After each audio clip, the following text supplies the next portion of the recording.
بسم الله الرحمن الرحيم.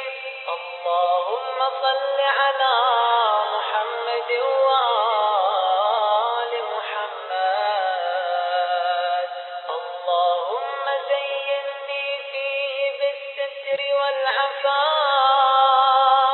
واسترني فيه بلباس القنوع والكفاف، واحملني فيه على العدل والأنصاف، وآمني فيه من كل ما أخاف، بعصمتك يا عصمة الخائفين.